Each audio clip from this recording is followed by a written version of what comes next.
Chapter 26. And the Ziphites came unto Saul to Gibeah, saying, Doth not David hide himself in the hill of Hachilah, which is before Jeshimon? Then Saul arose and went down to the wilderness of Ziph, having 3,000 chosen men of Israel with him, to seek David in the wilderness of Ziph. And Saul pitched in the hill of Hachilah, which is before Jeshimon, by the way. But David abode in the wilderness, and he saw that Saul came after him into the wilderness. David therefore sent out spies, and understood that Saul was come in very deed.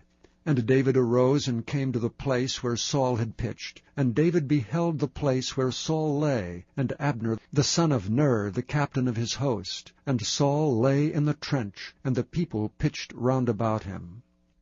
Then answered David and said to Ahimelech the Hittite, and to Abishai the son of Zeruiah, brother to Joab, saying, Who will go down with me to Saul to the camp? And Abishai said, I will go down with thee. So David and Abishai came to the people by night, and behold, Saul lay sleeping within the trench, and his spear stuck in the ground at his bolster. But Abner and the people lay round about him. Then said Abishai to David, God hath delivered thine enemy into thine hand this day. Now therefore let me smite him, I pray thee, with the spear, even to the earth at once, and I will not smite him the second time. And David said to Abishai, Destroy him not, for who can stretch forth his hand against the Lord's anointed and be guiltless? David said furthermore, As the Lord liveth, the Lord shall smite him, or his day shall come to die, or he shall descend into battle and perish. The Lord forbid that I should stretch forth mine hand against the Lord's anointed. But I pray thee, take thou now the spear that is at his bolster, and the cruse of water, and let us go. So David took the spear and the cruse of water from Saul's bolster, and they gat them away, and no man saw it, nor knew it, neither awakened, for they were all asleep, because a deep sleep from the Lord was fallen upon them.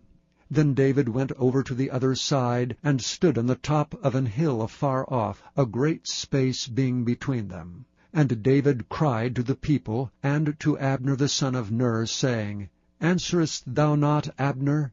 Then Abner answered and said, Who art thou that criest to the king?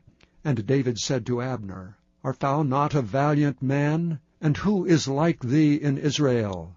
Wherefore then hast thou not kept thy lord the king? For there came out one of the people in to destroy the king thy lord. This thing is not good that thou hast done. As the Lord liveth, ye are worthy to die, because ye have not kept your master the Lord's anointed. And now see where the king's spear is, and the cruse of water that was at his bolster. And Saul knew David's voice, and said, Is this thy voice, my son David? And David said, It is my voice, my lord, O king. And he said, Wherefore doth my lord thus pursue after his servant? For what have I done, or what evil is in mine hand? Now therefore I pray thee, let my lord the king hear the words of his servant. If the Lord have stirred thee up against me, let him accept an offering. But if they be the children of men, cursed be they before the Lord, for they have driven me out this day from abiding in the inheritance of the Lord, saying, Go, serve other gods. Now therefore let not my blood fall to the earth before the face of the Lord. For the king of Israel is come out to seek a flea, as when one doth hunt a partridge in the mountains. Then said Saul, I have sinned. Return, my son David, for I will no more do thee harm, because my soul was precious in thine eyes this day. Behold, I have played the fool, and have erred exceedingly. And David answered and said, Behold the king's spear, and let one of the young men come over and fetch it. The Lord render to every man his righteousness and his faithfulness, For the Lord delivered thee into my hand today, but I would not stretch forth mine hand against the Lord's anointed. And behold, as thy life was much set by this day in mine eyes, so let my life be much set by in the eyes of the Lord, and let him deliver me out of all tribulation. Then Saul said to David, Blessed be thou, my son David. Thou shalt both do great things, and also shalt still prevail. So David went on his way, and Saul returned to his place.